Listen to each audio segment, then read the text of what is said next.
Uma propriedade extremamente importante na música é o tempo. Se eu pego uma nota só e toco, não quer dizer muita coisa.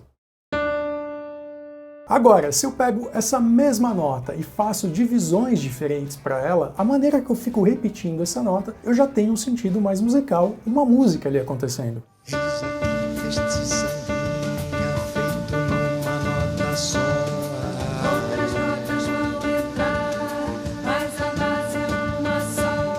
Então beleza, você já deve ter percebido que só de repetir a nota já dá um sentido musical maior para a coisa toda. E como que eu aplico isso? Como que eu entendo isso e o porquê que isso acontece? E uma boa maneira da gente começar é comparando a duração de uma nota com um segundo de relógio mesmo. Então vamos fazer o seguinte, eu vou pegar um segundo e vou repetir ele 4 vezes. Então eu teria 4 segundos. E se eu for representar esse 1 segundo em palmas, eu teria algo parecido com isso aqui.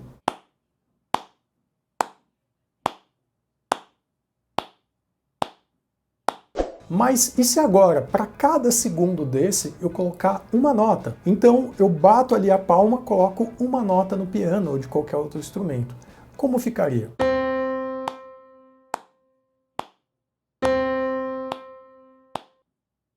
Ou ainda, eu posso colocar uma nota, deixar um espaço vazio e depois colocar uma outra nota e deixar também um espaço vazio. A gente teria isso aqui.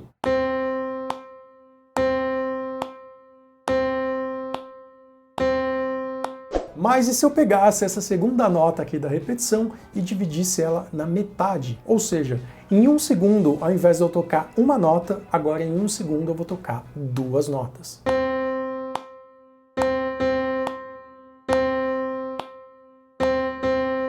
Você deve ter reparado que para cada combinação que eu faço, por mais que eu esteja ali simples, já dá um sentido diferente para a coisa toda, certo? E já que eu consegui combinar essas notas, você consegue fazer também várias e várias outras combinações. E cada combinação dessa vai me dar um sentido. O que eu estou tentando te mostrar aqui é o seguinte, que quando você tem a relação de uma figura, você pode dividir essa figura para 1, essa figura para 2, essa figura para 4, até mesmo para 3 e assim por diante. Pensa no sentido figurado mesmo. Eu tenho uma laranja, você vai dividindo essa laranja em várias partes. É o que acontece aqui. Musicalmente falando, a gente chama isso de figuras musicais e seus valores. E dentro da parte da linguagem musical, a gente faz o seguinte, a gente pega uma figura que vale um tempo e as outras figuras vão valer o dobro dela ou metade dela. Vamos fazer uma comparação aqui para ficar mais fácil de entender. Imagina que você vai fazer uma receita de um bolo. E esse bolo você vai usar um copo de leite e na receita está escrito lá que a cada um copo de leite que você vai usar o dobro de água. Ou seja, a cada um copo de leite, você usa 2 copos de água. Então você tem aqui o dobro. Ou poderia ser o contrário. A cada um copo de leite, você usa meio copo de água. A sua referência é o copo de leite, ou você usa o dobro disso, ou metade disso. Mas o mais importante aqui para você prestar atenção é que tudo é baseado numa referência. Aqui no nosso caso, o copo de leite, e no caso musical, é a figura que vale um tempo. E pensando pela relação, é a figura que vale um segundo. E para você relacionar esse dobro, essa metade, o quanto vale cada coisa, existe uma ordem de figuras que você vai lá e atribui um valor para elas. Essas figuras, elas são, eu começo pela semibreve, a mínima, semínima, colcheia, semicolcheia, fusa e semifusa. O próximo passo é pegar uma figura dessas e colocar um tempo para ela. Ela vai durar um tempo inteiro, que vai ser a nossa referência. Aqui no caso eu vou usar a semínima. E aí, se a semínima vale 1, a de cima, né, a figura anterior aí, que no caso seria a mínima, ela vai valer 2, que ela vale metade da figura em questão, né, que no caso é a semínima, e depois ela vai valer o dobro dela mesmo, que aí no caso vai ser 4. Então aqui eu tenho a figura de um tempo, a semínima, a anterior vale o dobro dela, vale 2, e a anterior ainda ela vale o dobro da que eu coloquei. Então eu tenho 1, 2 e 4. Isso aqui equivaleria pra gente a um tempo,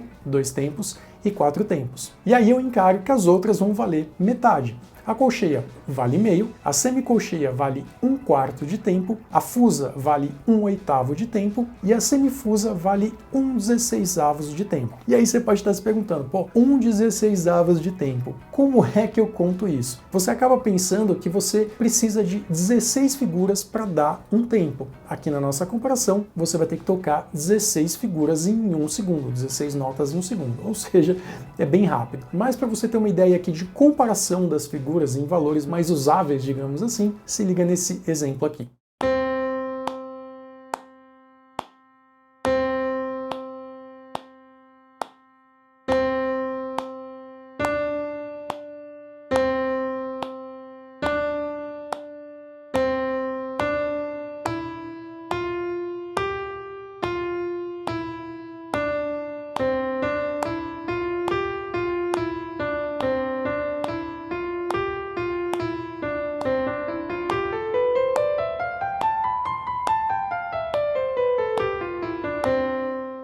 Essas figuras que a gente acabou de ver, pelo fato delas indicarem um som, você vê, você toca, elas são chamadas de valores positivos. Se tem os valores positivos, tem também os valores negativos, que são as figuras que indicam o silêncio, as famosas pausas. E aí você pode se perguntar também, pô, mas para que marcar o silêncio? Pô, silêncio é silêncio, acabou, não tem conversa. Imagina que você está tocando numa banda, tem lá o baterista, o baixista, o guitarrista, tem a banda completa. E em determinado momento da música, o piano, o teclado ou qualquer outro instrumento para de tocar e a banda continua. E aí, em determinado momento, você vai lá e volta a tocar. Esse tempo que você ficou em silêncio, ele precisa ser medido. E você precisa saber o tanto de tempo que você fica em silêncio para que quando você voltar a tocar, ficar certinho ali, encaixar com a música. Ou seja, você fez uma pausa. E essa pausa, ela foi contada. Você só não tocou, mas ela também foi contada. E para eu saber quanto vale cada pausa dessa, as mesmas figuras que indicam o som têm as figuras que indicam também o silêncio.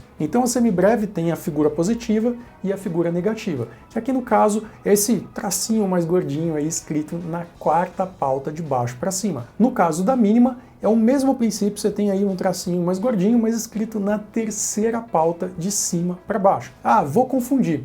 Guarda o seguinte, semibreve não vale mais? Ela está em cima. E a mínima vale menos, ela está embaixo. No caso da pausa aqui da semínima, ela é uma cobrinha meio estilizada e meio torta, meio esquisita. Acho que deu para entender. Da colcheia, ela é de acordo com a haste dela. Se você reparar, a colcheia tem uma hastezinha e a pausa dela também tem uma hastezinha e as outras vão seguindo a mesma lógica. Semicolcheia, 2 colchetes, a fusa, 3 colchetes e a semifusa, 4 colchetes, a pausa também 4 colchetes. E tanto a figura que indica o silêncio e a figura que indica o som, que vale um tempo inteiro, um segundo inteiro na nossa comparação, é chamada de unidade de tempo, porque ela é justamente a nossa referência. E vale falar aqui também que não é só a semínima que pode ser a sua unidade de tempo. Você pode colocar outras figuras ali da nossa ordem que possam valer 1, né? Aí você aplica sempre a mesma regra. A de cima vale o dobro e a de baixo vale metade. Aqui no nosso caso eu usei a semínima porque é o que acontece, é o que a gente usa na maioria das músicas populares. Agora que você já sabe que em um tempo você pode fazer divisões diferentes e cada divisão dessa vai dar combinações tanto de silêncio quanto de som, está na hora da gente ordenar isso, você colocar isso numa regra de quantidade. Quantas vezes eu posso repetir o quê? Quantas vezes eu vou para cá? Quantas vezes eu vou para lá? Isso a gente chama de compasso. Falando de um jeito bem simples, o compasso é uma regra ali de quantas notas, a soma de quantas notas que eu posso ter num espaço ali, e mais ainda, é uma maneira de eu organizar uma pulsação musical, né, os tempos acontecendo ali, que fique perceptível, que eu consiga entender ali o que está acontecendo e que tipo de compasso que é e aonde estão essas divisões. Quer ver só como ele é importante? Se eu pego um segundo, né, o nosso tempo, e fico repetindo ele 4 vezes, e fico lá, ó. Imagina que isso aqui é um segundo perfeito. Não dá para você saber em que segundo eu tô. Imagina que a gente está tocando junto. Eu falo, olha, você vai entrar daqui 4 segundos ou daqui 9 segundos. É muito difícil de contar isso. E se ao invés de eu pegar esse 1 segundo que eu estou repetindo ali por 4 vezes, eu colocar ele em números, atribuir um número para ele? Por exemplo, 1, 2, 3, 4. E aí eu volto isso no ciclo de novo. 1, 2, 3, 4. De novo. 1, 2, 3, 4. Fica muito mais fácil e é muito mais natural para a gente contar. E não significa que a quarta vez que eu bato aqui vale 4 tempos. Significa que está no quarto tempo. Eu só estou usando os tempos aí pensando em localização. E aí, a partir do momento que eu começo a pensar nessa pulsação organizada com esses ciclos voltando, eu tenho o compasso, que é, por sinal, o que acontece nas músicas. E quando essa pulsação organizada a gente conta por 4 tempos, ele recebe o nome de compasso quaternário. E uma maneira de você identificar esse compasso quaternário é pelos acentos. Isso quer dizer o seguinte, que quando eu estou repetindo 1, eu vou fazer alguma coisa ali na minha música, na minha contagem, que destaca esse 1 para eu saber que esse ciclo sempre está voltando, para eu poder identificar onde está esse 1. Então, o primeiro tempo do 1, ele é forte, você dá um acento maior para ele. O segundo tempo é fraco. O terceiro tempo, ele pode ser ali um meio disso, um meio forte, meio fraco, depende de como você vai pensar. E o quarto tempo, ele é fraco. Se eu fosse pensar por palmas, contando 1, 2, 3, 4 reto, eu teria isso aqui, ó. 1, 2, 3, 4. 1, 2, 3, 3, 4. Aplicando esses acentos aí do compasso, para ficar mais fácil de identificar, ficaria assim, ó. 1, 2, 3, 4. 1, 2, 3, 4. Que é o que o metrônomo faz, por sinal. Mas enfim, quando você faz isso, fica mais fácil de você perceber aonde está o 1, aonde está o 2, onde está o 3 e o 4. E isso vai se repetindo. Na música, você sente que vai vir um próximo acorde, vai vir um próximo trecho, você fica repetindo aquele trecho, vai vir uma nova seção, você sente que isso está acontecendo na música e fica mais fácil de você organizar. Que é justamente o exemplo que eu vou dar aqui para vocês agora. Reparem que quando vem um acorde, você sente que vai vir o próximo, e uma outra seção, que aquilo está partindo de novo, que aquilo está começando de novo. Se liga.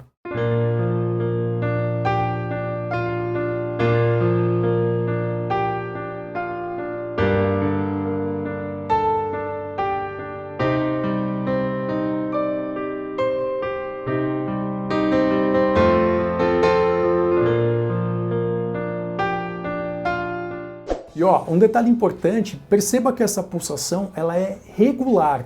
Então eu estou sempre pulsando igualzinho, ó. Eu não faço tipo 1, 2, 3, 4, 1, 2, 3, 4, 1, 2. Ela precisa ser sempre igual. Por isso que eu comparei lá no começo com o segundo. Essa comparação é para te dizer, olha, essa pulsação ela é regular, ela é sempre a mesma distância de um tempo para o outro. E aí, se você aumenta, você quer contar mais rápido, você aumenta tudo. E essa proporção continua sempre igual. E isso a gente chama de andamento. Você tem a mesma proporção de um tempo para o outro, mas ele acaba se tornando mais rápido. Então beleza, fizemos ali o nosso compasso quaternário com 4 tempos. Se eu tirar o quarto tempo, ficam 3 tempos, que me dá um compasso ternário. E como que eu identifico esse compasso ternário? O primeiro tempo ele é forte, o segundo tempo ele é fraco e o terceiro tempo também é fraco. Então, um compasso ternário reto, sem os acentos, 1, 2, 3, 1, 2, 3, com os acentos, 1, 2, 3, 1, 2, 3. Tô colocando aqui de propósito mesmo para você perceber esse acento e se liga como fica isso em uma música.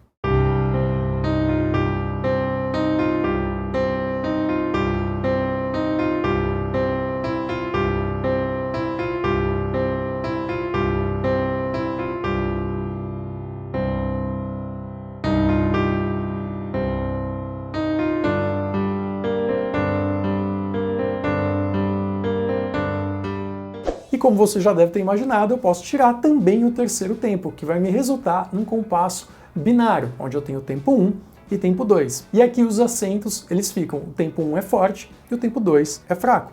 Então, um compasso binário reto, 1, 2, 1, 2, com os acentos, 1, 2, 1, 2, 1, 2. Essa música aqui nacional, Asa Branca, dá para você perceber um compasso binário.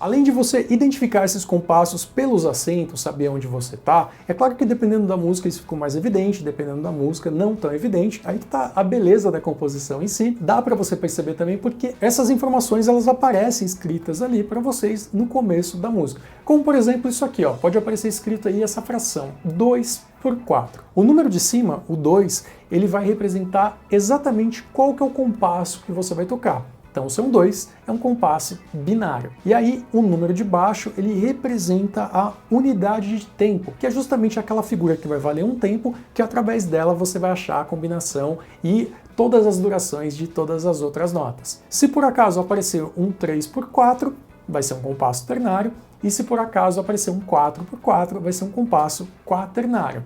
Lembrando que o número de baixo é esse 4, se for outra figura de um tempo, vai ser outro número aí. Então vai ser sempre 2, 3 e 4, barra, né, a fração por alguma outra coisa. Outra coisa importante também é que esses três compassos, o binário, o ternário e o quaternário, eles são chamados de compassos simples. E você tem também o compasso composto e o compasso misto, mas é importante você saber que esses outros dois, eles são derivados ou eles têm ali algum tipo de informação que está relacionada no simples. Então é por isso que é importante você saber o simples para conseguir aplicar nos outros. E agora que você já entendeu isso na parte teórica, está na hora de colocar tudo isso daí em prática, que é exatamente isso que eu faço. É só você clicar nesse outro vídeo que está aqui no canal. Informações mais detalhadas você consegue também no meu curso online milondreu.com.br, o link está na descrição, e se inscreva por aqui para não perder nenhum conteúdo novo. Valeu e até a próxima!